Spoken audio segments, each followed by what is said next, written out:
Bobby Moore and Sir Jeff Hurst, the Trevor Brooking and Billy Bonds, Paolo Di Canio, West Ham United. We celebrate our victories, we stick together in defeat. I'm proud of our history, West Ham United, more than just a podcast, more than just a podcast. Good morning, good afternoon, or good evening. This is more than just a podcast. Special edition today. I know you all love finances, so we've got a special guest. It's season 12, episode 25, and my guest today is a football. Well, are you a football finance guru, or as you said on your own podcast recently, Kieran, the Prince of Football? Yes. The football finance Prince of Football. Well, yeah, I appeared on ITV the other week, and they described me as the Prince of Football. I think they meant to say the price of football, but I'll take an upgrade at any time. And there's a few other princes around at present getting a bit of grief, so I thought I'd join in the gang. So you don't need a lot of introduction, but Kieran Maguire, lecturer at Liverpool University, author, broadcaster on lots of podcasts, podcast presenter on the very successful Price of Football, not Prince of Football. Welcome. Thanks very much. I'm going to start with it. Funny enough, one of our long-term listeners who has his own radio show called Ian Dale. I don't know if you know of Ian Dale. I've spoken. I've been on Ian's show. Oh, yes. we have, right. So yes. Ian Dale is a big fan of your podcast, and he's a big fan of our podcast. And we were at number 4 in his top 20. So in December, he produces his top 20 podcasts. And we were at number 4 last year. And we were pushed out to number 5 by yourselves, who went 12 places into number 1. Well, yes, it's very kind of Ian.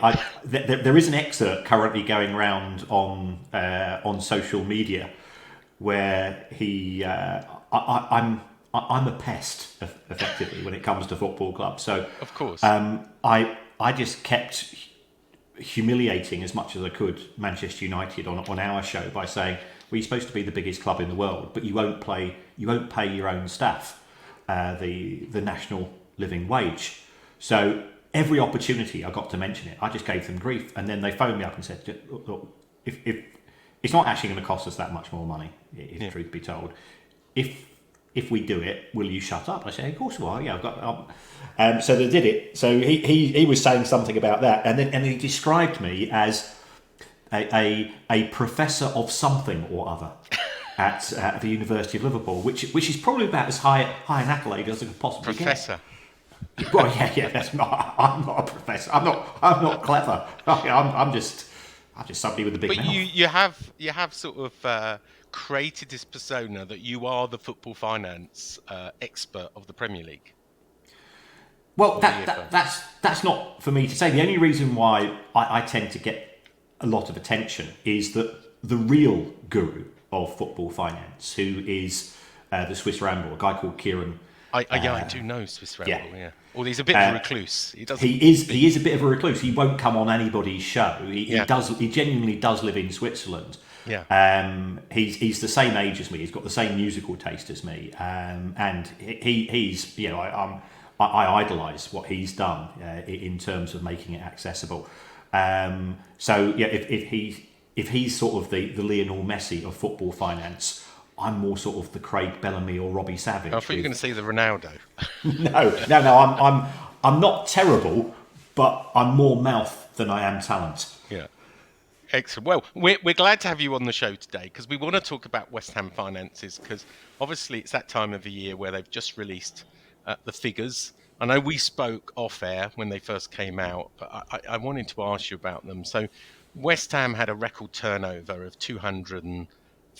almost 253 million. That was up 60 million from the previous season. Ticket revenue was up to 41.3 million on the back of a really big European campaign that got us to the semi-final against Frankfurt. TV revenue was up to 163 million. We were on the TV a bit more because we were exciting, I guess. Commercial revenue, and obviously that includes hospitality, was up to almost 35 million. And those European nights did well for the retail and the club store, which was up to 13 million. Now that I'm not sure it's sustainable. That was a cracking set of results for turnover, but also for the first time, I think, in 5 years, we made a profit of 12.3 million. Overall, what was your first thoughts of the set of figures released by the Hammers? If we are grading clubs on their financial performance, I'd be giving this an A. There was really good cost control. So, West Ham achieved on the pitch in getting to getting seventh. And I was at.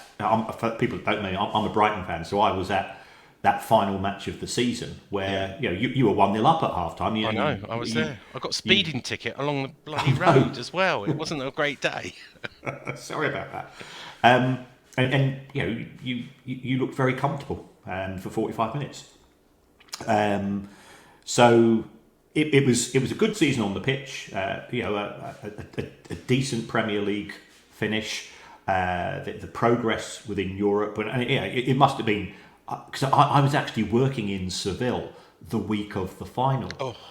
So and I had a ticket for the match. I got a ticket in the ballot about 3 months earlier because I knew I was going to be working in Seville. So I was really looking forward to it. If it had been West Ham versus Rangers, it would have been the Fred Perry final. And I was really excited about it. So it was a shame that West Ham didn't get there. But even so, as you rightly said, on the back of the progress of the final, the money from ticket sales went up because you're probably making.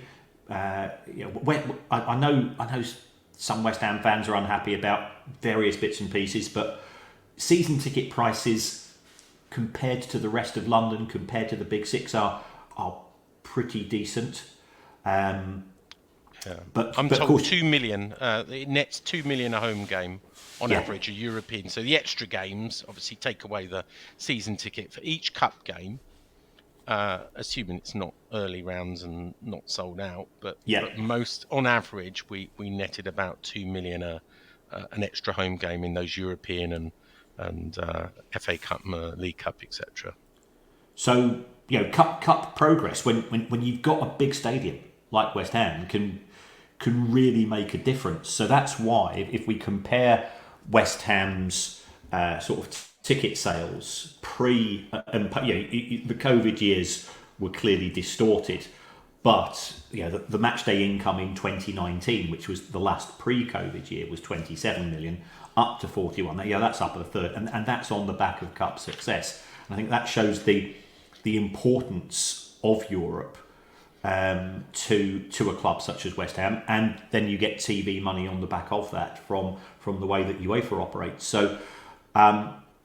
It was a record year. It's by far the highest of the non-Big Six clubs, and I think we've got to, whether we like them, loathe them, or very much loathe them, you've got to separate them out from the rest of the Premier Leagues. And West Ham, in my view, not all of the clubs have published their data yet, but I think they will be at the top, and deservedly so, because they high Premier League finish, progress in Europe, and they did that all without spending a fortune on higher wages.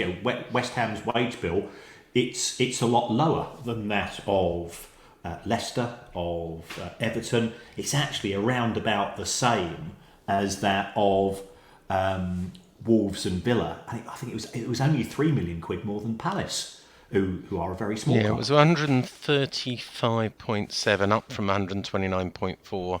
So I guess, there are a lot more wage bills. And I don't know what the percentage of turnover, I'm sure you've done it in your spreadsheet, but it probably is quite healthy, isn't it? The percentage it's 54%. So for every £100 coming through the door, West Ham paid 54 in wages. And those wages, we might as well address the elephant in the room. That includes Karen Brady's £1 million bonus. We'll be talking about that later. Yeah.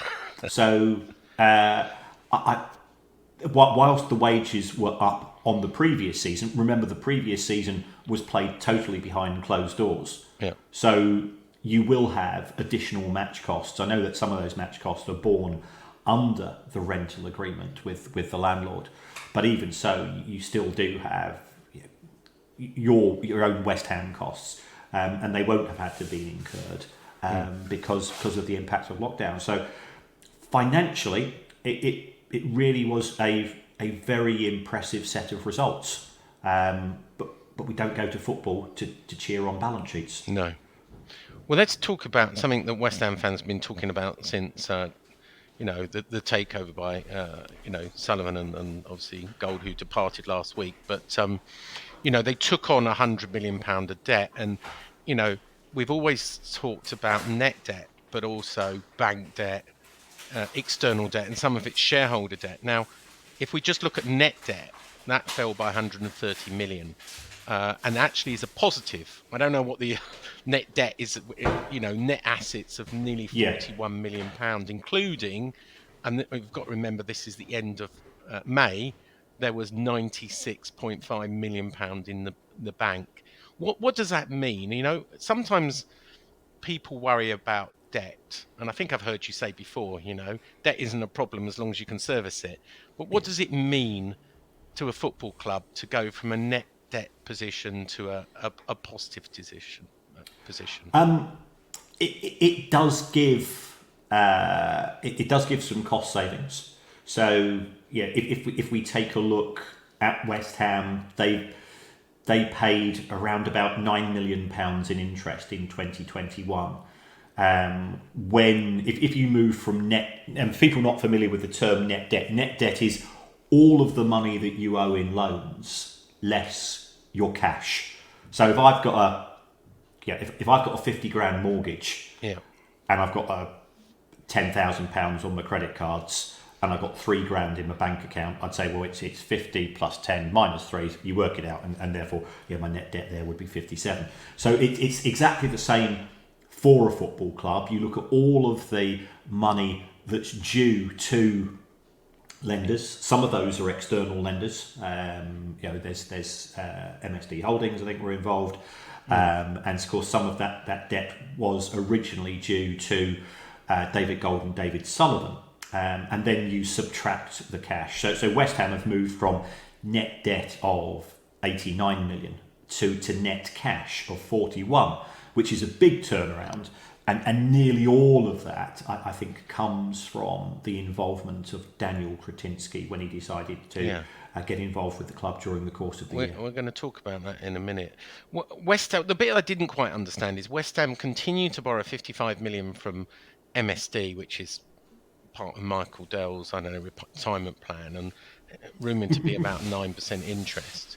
If we've got surplus in the bank and their assets, why wouldn't you just pay off the bank loan? Is there some benefits of why you wouldn't, why you would leave 55 million of debt still paying 9% on it and not wipe it all out?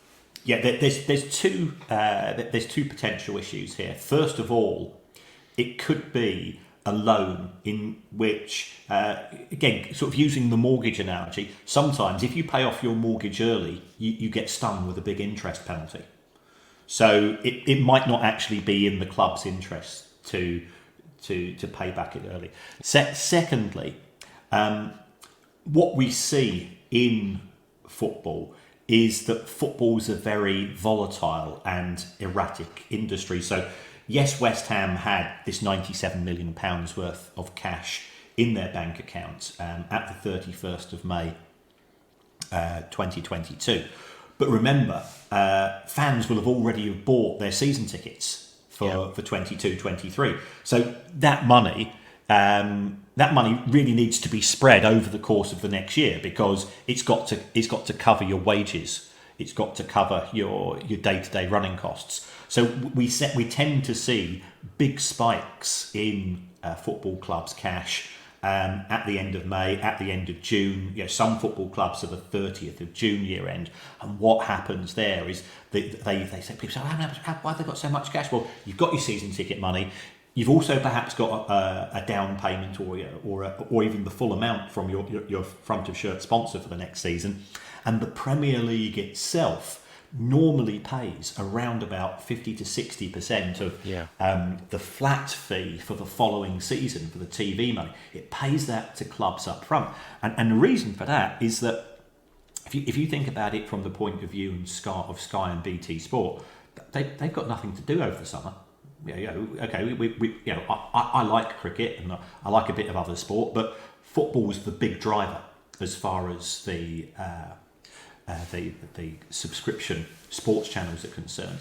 So what they realised very quickly when this Premier League was created, that if you give clubs £30 million, £40 million, whatever it's going to be, at the start of June, they'll go and spend that on the transfer market. And the second most watched thing as far as Sky Sports is concerned is if it's not live matches, people like to follow the transfer market. So they're effectively pumping money into the transfer market at the start of June when the money goes to the Premier League and goes to the clubs. And then that allows Sky to have their cameras at all the different grounds saying, this person signed, this person. And it's actually in the interests of the broadcasters as just as much as it is in the interests of the football clubs. But again, that money is going to disappear because you're not going to spend it over the next 12 months. That's going to be spent in June and July. So the figures that we see for cash in the accounts of clubs, they tend to be record high figures for the year, because the number is if I'm running a washing machine factory company, I've got the same amount going out each month and I'm selling the same amount of washing machines parts each month. Your cash tends to be reasonably level, but for football it's simply not like that.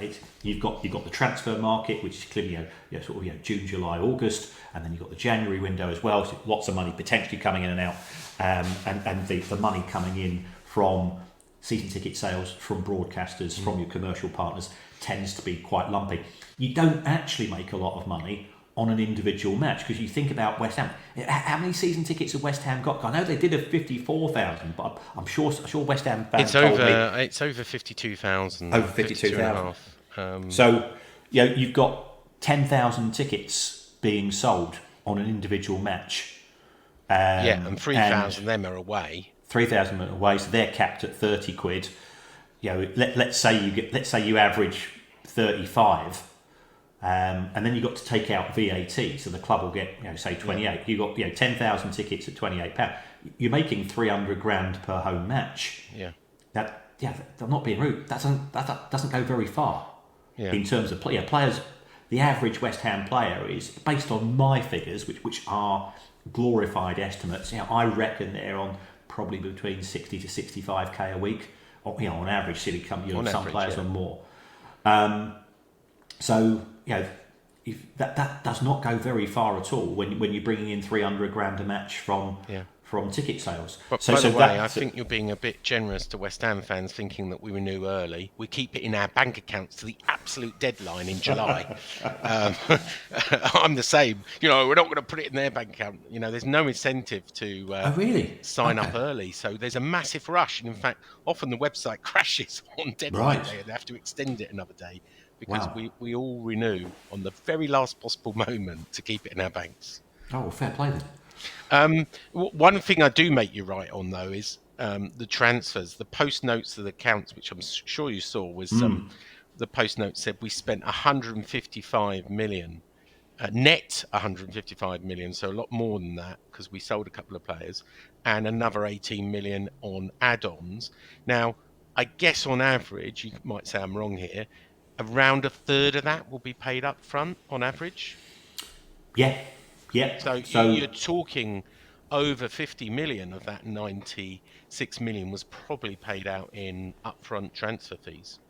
Yeah, you're absolutely right. And the summer 22 window was the most expensive, was the biggest spend in in West Ham's history. The previous biggest ones were 108 million in 2018 and 2019.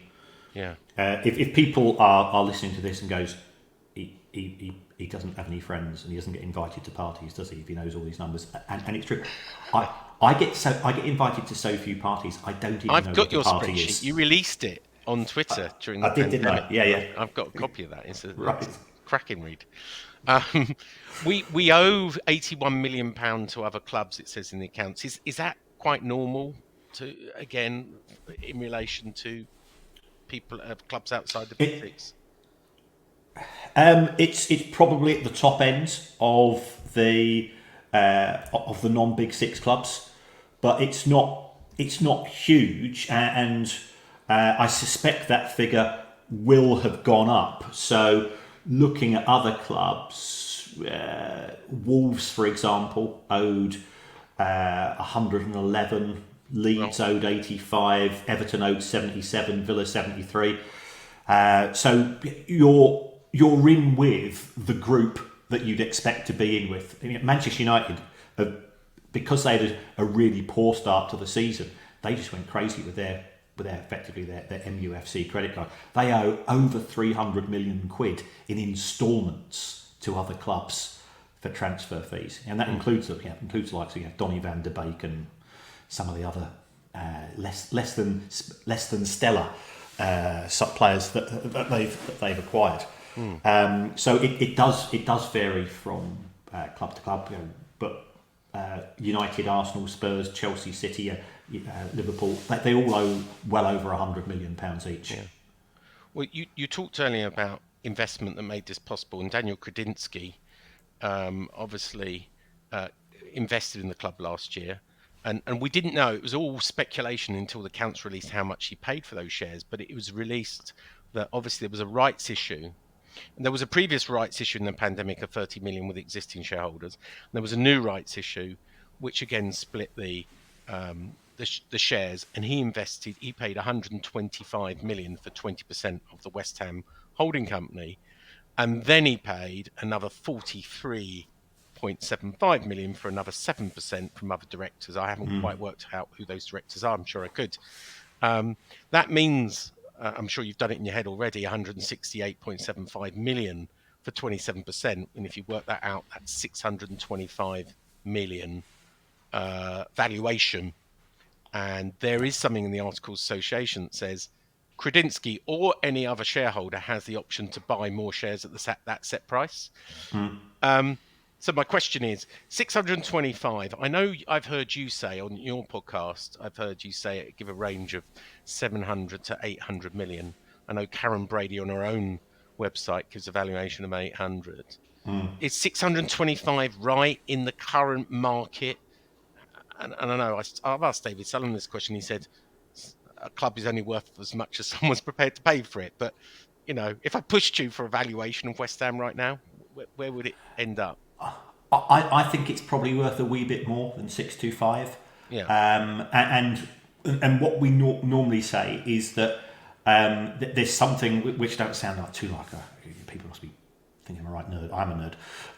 But there's something called a control premium. So in order to go above 51, to get to 51%, normally you've got to pay a wee bit extra to get that, because once you get to 51%, that allows you effectively to appoint the board of directors. That allows you to have much more control in terms of strategy, and therefore persuading people to give up their shares that will take you to 51% might involve a wee bit more money. But 625, if we sort of benchmark it against, there's sort of been 3 Premier League deals over the course of the last 12 months. We've got Chelsea at 2.5 billion. Yeah. That's just a stupid price. Yeah. It's fair play, and I think this is where David Sullivan got it right. If you've got enough idiots in a room, one of them will pay a silly amount of money. And also, I think what the Rain Group, who were in charge of that sale, did, they were very good at getting people bidding against each other. And sometimes common sense leaves the room, and it's replaced with testosterone, and testosterone drives up prices. So we had Chelsea at 2.5 billion. Yeah, I'm not going to say on a West Ham podcast that Chelsea are bigger than West Ham because I value my kneecaps. I'm quite attached to them, Yeah. and also my uncle Tony was a lifelong West Ham fan. Oh, was he? Oh, yes. Oh, Heard yeah. that. Well done. Yeah. So it would be turning in his grave if he. But Chelsea. The reason why a premium was paid because Chelsea do have quite a big international fan base. They have been regularly qualifying for the Champions League, and given I'm a Brighton fan, given that they took our player of the season, our manager, our head of recruitment, our assistant manager, our goalkeeping coach, our former captain who was one of the coaches, and one of our under-18 players, seeing them lose week after week, I'm very, very sorry for them, as you can imagine. But I don't think that's really a good benchmark price because they are operating in a slightly different market to West Ham. If you think that we had Newcastle United went for 305 million, so for West Ham to be worth twice that when West Ham don't own the property asset of the stadium, I think is indicative that people are willing to pay more for West Ham in the sense that it's in London, and if you talk to investors, it's the same as house prices to a certain extent. People are prepared to pay quite a bit more to be in London because London is such an iconic city. And if you think about it, if you're a director of that football club and you can say, let's say you're doing a business deal with somebody, or you're trying to impress some other high rollers. To say, do you want to come to the London Stadium, the Olympic Stadium, which my football team play in, and afterwards we can go to some swanky West End theatre and restaurant, and people will be impressed, and that's actually part of the value for the club. I mean, I have heard from independent sources of Karen Brady's website that somebody did put in a bid of 800 million a few years ago, and I believe David Sullivan said we still think we could get $1 billion for it, and they turned it down. Now, I'm not sure that's true, but let's go with it. Yeah, I take all such stories with a pinch of salt, but certainly the club is worth a fair. Bournemouth went for 120, but hey, it's Bournemouth. Yeah. So I think a lot of people approach them unsolicited, and what I've often been told is, lots of crazy people and sane people approach them unsolicited with crazy offers. Yeah. But actually, they don't consider it an offer unless it's got to a point where proof of funds have been produced. Yeah. And in their view, including Pi Capital, no one has ever produced proper, in their view, proof of funds, and therefore no formal bid has been made. I'm sure bids like the one you just mentioned been made on an email or phone call or whatever, or through a solicitor, but unless proof of funds are actually provided and they're in escrow or whatever, I understand in their view they don't consider it a formal offer.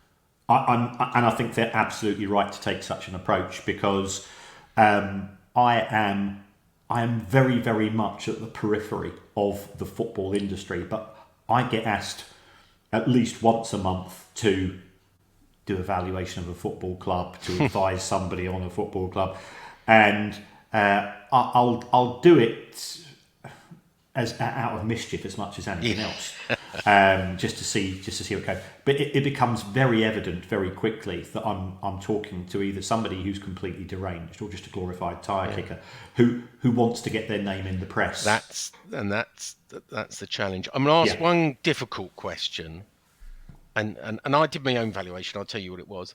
What do you think West Ham would be worth if they were relegated to the Championship? And if you've given a rough estimate of, let's say, 700 million, putting words in your mouth, in the Premier League, what I did was I thought, okay, so an investor would have to pay no more than 300 million to get them back in the Premier League, probably a lot less. Yeah. So at worst, it should be 300 million less, and so it would be 400 million. And when I made this public in a blog article I did, people go, you'll be crazy if you think any Championship club would ever be worth 400 million. And maybe I was putting too much common sense to it, but how does it work that, if something's worth this much, let's use a figure of 700 million in the Premier League, How can it be dropped to like, I don't know, 100 million or 200 million in the Championship? It doesn't make a lot of sense.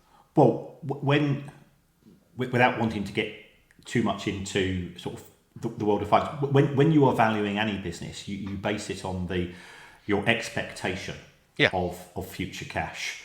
Now, as a pure Championship club, I would say that West Ham, and with no chance, and they're not going to get promoted in the next 10 years, you'd probably get something like 100, 120 million if you were lucky. As West Ham, who, when West Ham have been relegated, it's an opportunity to go to Barnsley. It is, yeah, I see it exactly. For 12 months. And I've had some great seasons, by the way, the Championship. As long as it's only for 1 year, right? Exactly. The next, yeah. So what you would say is there would probably be a reduction in income of. Looking at West Ham, I'd probably be looking at a reduction in income of somewhere in the region of 150 mil. And if you make that adjustment, then say, well, we're not guaranteed to get back in one season, so let's be cautious. We would go from the present figure of, let's say, 625 to I still think you could get 300 million quite easily, because you are still in your head measuring West Ham as a club with Premier League potential. And you've got the parachute payments as well, which gives you an advantage, obviously. It gives you an advantage to a certain extent, but you will have players on, if you're paying players an average of 60 grand a week, that doesn't, that's £3 million a year. Wow. You get 40 million of parachute payments in your first season, so that's going to cover. Funny you should say that, because there's provisions in the accounts, I'm sure you read, for relegation, and it says that players' wages would reduce and players would be sold and other cost cutting. My understanding, I think you covered this on Price of Football recently, is there are clauses in most of the West Ham contracts for relegation clauses as much as 50%. However, equally, it does allow them to have rights to leave, right? So it's a two-way clause in the contract, Yeah, I think there'll be relatively few on a 50% reduction, because you wouldn't have persuaded them to come to West Ham in the first place. Certainly, I was talking to the chief executive of a club which had been in the Premier League and was then relegated to the Championship, and he says, the biggest problem for us is if we're at shall we describe it, at the arse end of the Premier League in January, and I'm trying to persuade an attacking midfield player, I'm trying to get a striker to come in, and we're going to offer them, if you're a bottom six club, the chance, there's a lot, we know that there's a lot of clubs that are a lot smaller than West Ham, but if I'm trying to offer him 40-45 grand a week, that player's not going to come if I say after 4 or 5 months that money's going to drop to 20 grand. Yeah. So under those circumstances, you're probably looking at a 10 to 20% pay cut. And I suspect that Declan Rice isn't going to take a 50% pay cut. No. Well, he's probably going this summer anyway. Yeah, so we know that, we all know that. So hopefully, whether we get relegated or not, and hopefully we won't, he's off in the summer. Yeah. Let me just move on a little bit to. Obviously we talked briefly about the tragic passing of David Gold last Wednesday. And I know I sent you an email last night because the confirmation statement. You see, you get excited about spreadsheets. I get excited when a company's house email arrives to say there's an update on West Ham accounts, and it was a confirmation statement which lists all the shareholders. And there'd been a lot of speculation because back last year, one of the companies that held nearly 8% of West Ham was called Gold International Group or Gold Group International, and that was voluntarily liquidated. I believe David Gold was setting out his plans for his passing, so he stopped becoming the shareholder and director of Ann Summers and various other Gold Group companies, and really took himself off everything except for West Ham. So it was a bit of a mystery, what had happened to that sort of 7.8%, and yesterday it's been revealed that most of it went to two trusts called David Gold Possession Trusts, and obviously I'm sure that will go to his family. 2 shares went to another company, which I have asked the club this, but went to a company that was also voluntarily liquidated, and I've sort of written to the CFO going, how can shares, if this is a confirmation statement, how can shares be transferred to something that no longer exists after March? So but anyway, it's 2 shares. Let's not get too worried about that.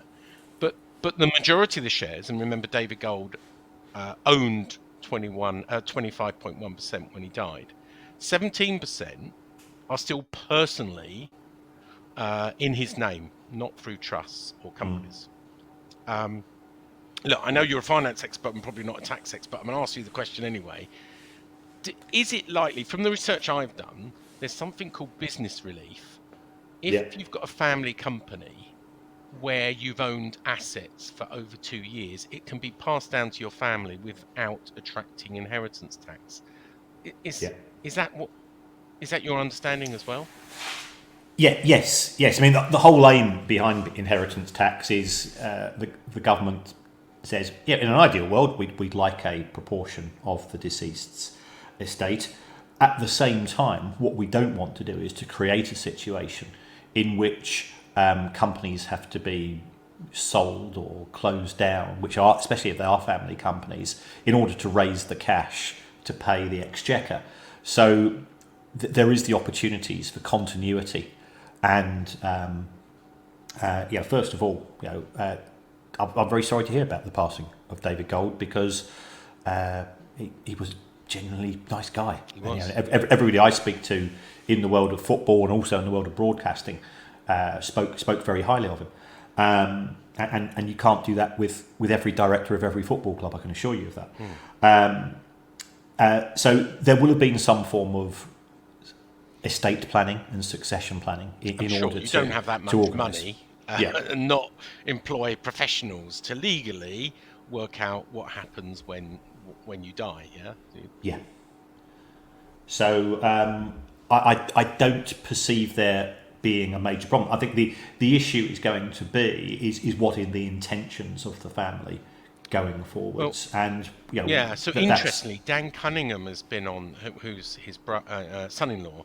He's a mad West Ham fan, and he's been on the board since last year, and I was told he was being groomed as a sort of succession plan. Out of the 2 daughters, Vanessa is a big West Ham fan, and I think she's likely to take his seat because he gets 2 seats on the board. Her husband is a Spurs fan, but let's not hold that against him. So when I spoke to David Gold a few years ago, he absolutely talked about the words family dynasty, and he wanted his children had the passion. He wanted them to take it on, and he saw it as handing it down to the next generation. Now, obviously, they could do what they want, and I don't know them very well. I've only met Jackie and Vanessa once, so I knew Gold a lot better. But I think they're honouring his wishes. But it also means this Time story about it would hasten the sale of shares to Daniel Kretinsky or someone else now seems complete. Well, I was going to say speculation, but let me call it bollocks for what it is. Because under the inheritance tax, they wouldn't have to pay 40% inheritance tax. If they sold the asset straight away, I'm right in thinking that 40% would then be due, wouldn't it? Yeah, in all probability, unless there is some other trusts involved. Yes, so I agree with you entirely. I don't see the long-term future of West Ham being significantly impacted by David's passing. Yeah. So I suppose that talks about, there's been you know about this because you've been asked about this a long time. We're approaching the 10-year anniversary of the concession agreement. And it's been rumoured that, as we get to March 2023, everyone's going to sell up. We've talked about Gold family shares, which is unlikely now because of inheritance tax. And obviously March is that key day. I mean, I've spoken to David Sullivan, who says he's got no plans to do so. I don't know about Trip Smith, and I don't know about the others, but they hold are very small. Yeah. And Daniel Kretinsky has got a very big reputation as being a minority shareholder. I mean, I got told by someone very close to the club, Daniel Kredinsky has got 50 different companies and he treats West Ham like one of the 50 companies, right? Give me the ball packs, give me this, you're no special than any of the other 50 companies. The question is, do you see West Ham as attractive takeover target post March this year when they're free of windfall tax? Do you see, every club's for sale if someone makes a bid? Do you see someone with Man United and Liverpool being up for sale? There is huge interest in the Premier League and in European football in general. There is a common belief, especially amongst American investors, that we don't know how to sell football particularly well. Mm-hmm. In an ideal world, they would have a game which had 4 quarters because you've got more adverts. You've got more advert breaks if you got that. They'd much have 4 quarters of 20 minutes. Relegation would be done on a playoff basis, and that would be exciting. It wouldn't be good for the heart, but it would be exciting. I heard you talk about four quarters and stuff like this. So I think there is a view that we're not particularly good at marketing the game compared to America, where football is seen. Where sport is seen as part of the entertainment industry. Yeah. Whereas I think we this side of the pond see them as 2 very distinct things. If I go to a concert, I go to have a good time. Yes, hopefully it will be memorable. But if they don't play my favourite songs, well, so be it. If I go to a football match and we're dreadful, then it takes normally until about Tuesday before I start talking to people again. So I think we've got a far bigger emotional investment in the football and sport in general in Europe than they do in the States. I think they would like, ideally, from an American perspective, to bring more of the entertainment aspect. And I still cringe when the players shake hands with each other before a game. What's that to do? Yeah, it's not sort of football. We're going to kick lumps out of you for the next 90 minutes. So I think, therefore, there is certainly the potential for investment. What would attract somebody to West Ham? Well, they've just had a 6th and a 7th place finish. They've just been to the Europa League. They've got this fantastic stadium. They are in London. They did win the World Cup. You can leverage. And we might win the Europa Conference League. Even though we might get relegated, I'm sure we won't. But we might win the Europa Conference League and end up in the Europa League again next year. There's still that chance. So there's and it's 60. It's the biggest stadium in London. Is that right? With the recent increase, it's 62.5. I mean, they're actually 66,000 seats. Right. I forget what Spurs is. It's very close. It's very, very close. But we certainly, from the average fulfilment, we sell more tickets than anyone else in London. Definitely. So that's a very attractive proposition for an investor. And also, we're talking, £600 million. That gives you an awful lot of attention in 198 countries to which the Premier League is being broadcast on a week-by-week basis. If you were to buy a computer games company, Activision went for 65 billion. It's 100 times the amount of West Ham. Well, you're not getting 100 times the amount of attention, and nobody knows who you are. Yeah. Whereas football club owners, if we were to go on Pointless and say name a Russian oligarch, well, we know who the worst choice would be, because what Abramovich did was he bought himself. His investment in Chelsea was huge. But it also stopped him from falling accidentally out of a window because he was so high profile. Yeah. I want to move on to London Stadium before we finish up with Karen Brady's pay. So we're at 10-year anniversary of signing the 2013 deal for the London Stadium. Some would say the deal of the century, to quote Barry Hearn. The question I got asked most to ask you is, is it still 10 years on? Is it still a good deal? And I've got to say financially, because we can't talk about football because you're a financial expert. Is it a good deal financially 10 years on, that concessionaire agreement that they signed? Yes, it is, because it does give you certainty. Yes, the rent has gone up for technical reasons as much as anything else. There is an inflation adjustment if you play more than 25 times a season. And it's index linked, by the way, as well. And so I think it's up to 3.6 million last year, 4 million this year. It's been announced in the London Assembly, but it's still, I guess, quite small compared with what we would pay to run our own stadium. Yeah, if you think that Spurs are paying £25 million a year in interest alone on the loan to buy their stadium, and then you've got the fact that they're responsible for the maintenance costs, they're responsible for repairs, it actually works out as a fantastic deal for West Ham. And I know it's people will have polarised opinions on this, and I understand where they're coming from. But financially, it's I mean, absolutely fantastic. I guess a lot of West Ham fans, old West Ham fans, are, well, they were promised next level. Now, you can define next level in lots of ways.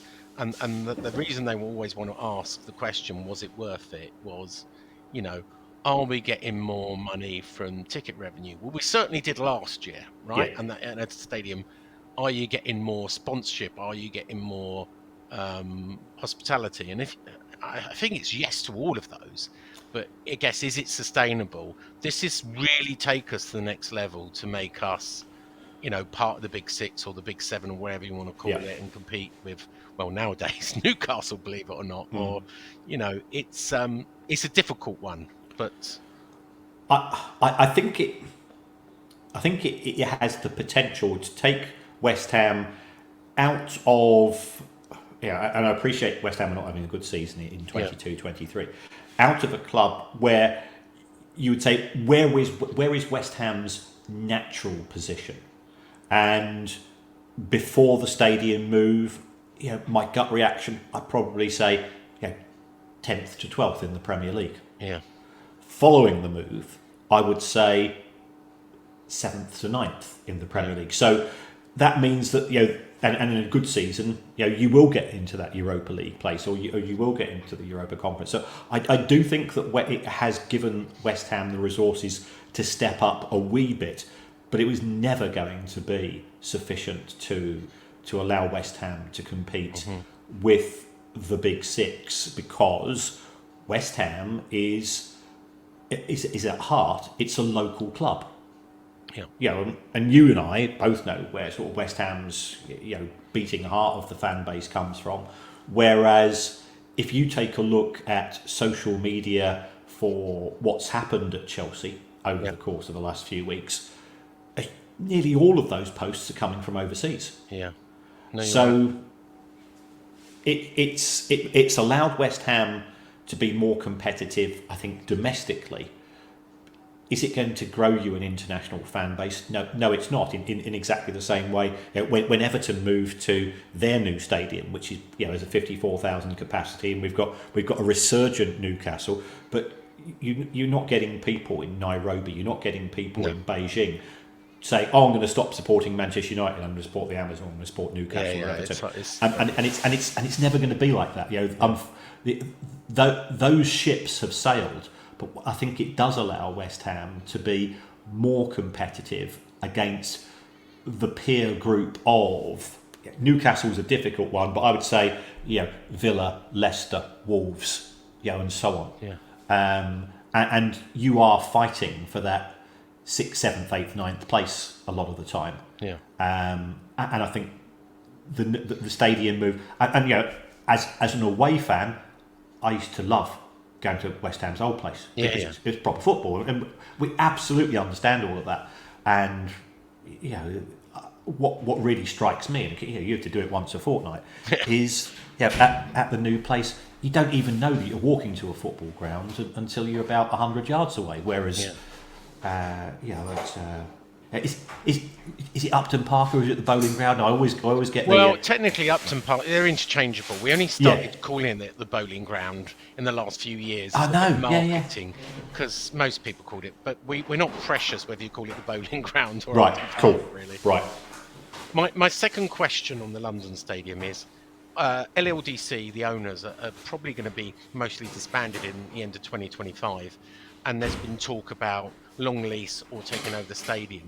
With the current deal we've got, £4 million a year, can you see any condition where financially that would be a good deal for West Ham? Would we need, I don't know, a government subsidy? I mean, I don't know if you know, but I follow the London Assembly, and the public funding is increasing to 18 million next year. That's 18 million just in operating costs. It's gone up because of London living wage and inflation costs, and as they call it, wrongly, fan behaviour, but it's actually Anderlecht European behaviour. Oh, right. But that's where the cost came from. If you were in Karen's position, would you want to have a long lease, or would you go, actually, I'm very happy with my my rental agreement for the next 99 years, thank you very much? I would stick where we are at present from a West Ham point of view. Yeah. I mean, the only advantage of having a long lease is that it gives you a bit of control. But and people say, oh well, you could host this, that, and the other. London's pretty competitive for venues for big events. So Spurs is purpose built for that as well. I go to Hyde Park most years as well, and places like that. So why you're not going to suddenly get another dozen days out at West Ham to bring in additional money. So I just can't see any Major benefit. League Baseball is a bit of a vanity project when they don't make any money out of it, and the same with the. I mean, I'm told the Athletics are angling for a £10 million payoff to move out, but obviously the public sector don't want to give it to them, and obviously the concerts don't really. I mean, it whichever way you cut it, and I'm sure there's mismanagement. It's really difficult to balance the books without a subsidy in some ways, and some of those are onerous and historic contracts. If you take a look at all of the flagship stadiums from Olympic competitions, from World Cups over the course of the last 20 to 30 years, the vast majority of them are white elephants once the circus leaves town. And that was very much the case with the London Stadium as well. And when you're pitching for the competition, you always say, "Oh, it's multifunction. We can do this, that, and the other." It's just a sales pitch. You've only got to look to see what. I've been fortunate enough to go to Cape Town to see the stadium there, and I was in the World Cup in 2010. It had a fantastic time there, but now it's just overgrown. They're getting nothing for it at all. My last question on the London Stadium and its naming rights, and the row's been going on for 10 years. Vodafone was supposed to, and then it was an Indian tractor company. Everybody's blaming, the politicians are pointing to each other. I don't know if you know, but last Thursday the mayor was questioning could he get involved, and he was very reluctant, and then one side leaked a 5-page letter to the Evening Standard from Karen Brady, saying that they were in the market for a new shirt sponsor when Betway runs out, and maybe they could combine it. One of the I find very unusual, because it's public sector, is in their budget they've actually said they would sell it as cheap as £2 million. But then when quizzed on that, they went, but we hope to sell it for more. That's our absolute lowest price, which is not very good negotiating. It's not very. What sponsor would ever want to pay more than £2 million now that they know that? What, in your view, financial view, is either the value of, and how should they be sold? This is something that's been going on for 10 years. Should it just be get West Ham to sell it, or as an agent, or is the day of big sponsorship deals long gone? Because I noticed Spurs still haven't tied one up. Yeah, I think Spurs are in a slightly different position because it is still their ground, and they have been at pains to call it, the Tottenham Hotspur Stadium. They are still looking for a bigger price. If you talk to commercial people, if you talk to marketing people, they say you normally get one chance to get your naming rights right, which is when the stadium is built. So that's why we call it the Emirates, we call it the Etihad. At my place, we call it the Amex. Yeah. It's been known as the London Stadium. Some people still call it the Olympic Stadium. That has now disappeared. So you're now in a position similar to what we're seeing at Coventry. I call it the Rico, but it's the Coventry Building Society. Yeah, no, Stadium. you're right. If you go to Bolton, you and I, we grew up with Bolton as the Reebok, and then it became the Macron. I think it might now be the University of Bolton Stadium. But the thing is, I don't know, and I don't particularly care, because I say if I get to the station, I get in a cab, say take me to the Reebok. Yeah. So I think Karen Brady is actually making a valid point that unless it's bundled as a long-term deal, first of all, because no sponsor in 3 years' time is going to say, well, it's been the Vodafone Stadium for 3 years and now it's going to be called the Charlie Cheeseburger Stadium, or whatever it's going to be, because everybody knows it by the first name. So unless you can get a long-term deal, and also you can combine that with a long-term front of shirt deal, it's pretty close to worthless. Yeah, and I think that's the view. I'm not sure in a rental deal it actually benefits West Ham changing the brand. So last question. You just talked about Karen Brady. She was paid £2.24 million, a modest increase in what she was paid on a basic of, I think she was at 1.23 and she went to 1.24. And then she was paid a £1 million bonus for introducing Daniel Kredinsky. She previously got the same for Trip Smith. I think she got £1 million for introducing him when he invested 10%, and also for the stadium move.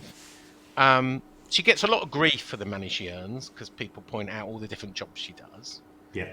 And I won't ask you whether she's worth it or not, because that'd be very subjective. But how does her pay rank in comparison to other CEOs of doing a similar job? If we focus on a basic, I would say it's just above mid-table as far as the Premier League is concerned. You've got Manchester United at 3, you've got Spurs 2.7, Chelsea 2.2, Brighton 2 million, Everton 2 million, Villa 1.1, Palace varies, it's somewhere between 800 and 2.2.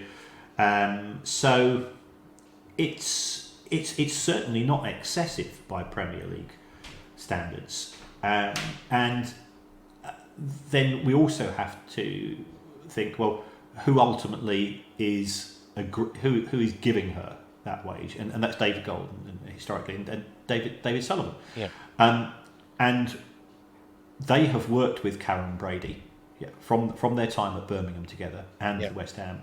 And when you are employing somebody at an executive role, you ask yourself 3 questions. Do I like you? Do I trust you? Can you do the job? And as far as they're concerned, and it's ultimately it's their money which is being paid to us, as far as the two Davids, one David now, I appreciate. She fulfilled that role very well. She raised the profile of West Ham through her other activities, and they felt that they got good value for money. Karen Brady is a very smart person in terms of her business experience and knowledge. Sometimes I think her communication skills sometimes can be a bit insensitive, and they rub up fans the wrong way. But the chances are those fans would be upset whatever. And when things aren't going good at football, whether you give soothing words or inflammatory words, people are going to take them in the same way anyway. So she's not at the top level as far as Premier League wages are concerned. Yeah, excellent. Well, we've run out of time. I guess one quick question, which is overall, considering what we've gone through in the last few years, are West Ham, in your view, financially sustainable going forward?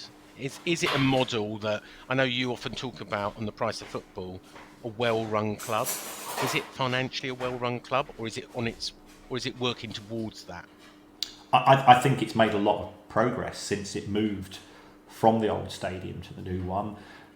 It's taken time to establish networks and relationships to generate more money, but they are starting to come to fruition. We have seen this summer West Ham spend more money in a single transfer window than at any other time before in the club's history. So, what good it did us, by the way, Kieran, but there you go. Yeah, quantitative and qualitative are different things, of course. I think they are a sustainable club. Would I rather be West Ham or West Brom at present? I would certainly rather be West Ham. Excellent. Good place to finish. If people want to, I know you're on Twitter, prolific on Twitter, and you're also, where can people find you and the podcast? Yeah, so I do this podcast with comedian Kevin Day called The Price of Football, and somehow we've managed to carve a little niche in the podcast universe. So that goes out twice a week, sometimes 3 times a week, depending upon. It's the one other podcast I listen to. I'll be honest with you. It's like I listen to it in the car religiously twice a week. Yeah, it's different. Different doesn't mean it's better than other podcasts. But yeah, we think I was told when somebody said, "Do you want to go into podcasting?" The one piece of advice I was given was, "Be big or be niche," and we've gone niche. Yeah. So we talk to chief executives. We occasionally talk to managers, ex-players. We talk to the people that make the pies. We talk to the police officers. What's the finances of police? We're hoping to get some people from commercial directors and so on. All we're trying to do is to inform people as much about the football industry. So it's not a football podcast. It's a football industry podcast, and I think that's what perhaps sets it slightly apart. And I'm very lucky that I'm working with Kevin. Kevin's people will remember him from Match of the Day 2. He writes the scripts for Have I Got News for You? He writes material for lots of other comedians as well. For me, it's like having a therapist twice a week, because I just sit there and chuckle away. He is so professional. No, he's very funny. Yeah. Good. And of course your book. Don't forget to plug your book. Oh right, yes. Well, I've written a book called The Price of Football. I bet the best way I describe it, it's football finance for non-financial people. So I try to set it out in layman's terms. I don't use a lot of academic language. How all of the numbers fit together. If you do have any interest in that side of the game and you want to sort of just to get a bit of backup and to show you my complete lack of business acumen, is that when I wrote the book, I actually teach football finance at university. I teach probably about 150 people a year. So I said to myself, well, if I'm lucky, a quarter of them might buy the book. So that's 40 people. I think I get £1 commission per book. So I said, right, I'm going to give all of the royalties from the first couple of years to charity. And that'll cost me 80 quid. Okay, I've done something nice for my local food bank. Well, fortunately, unfortunately, it quickly went to the number one in Amazon sports books, and I think it sold something like 12,000 copies. Oh, wow. So I bought as you can imagine, I haven't finished that's it very yet. That's okay. I took it to Mexico and I started the first few chapters, but it's on my list to finish at some point. Right. You never get any time. I'm Absolutely. Yeah. Anyway, thanks for being our guest on More Than Just a Podcast, Kieran. Thank you. Good luck for your podcast. Good luck for the future. And I'm sure we'll invite you back again next year to talk about all things West Ham finance. Thanks, Cheers. Thanks, Sean. All the best. Bye. Cheers now. Bobby Moore. More than just a podcast. Bobby Moore. More than just a podcast.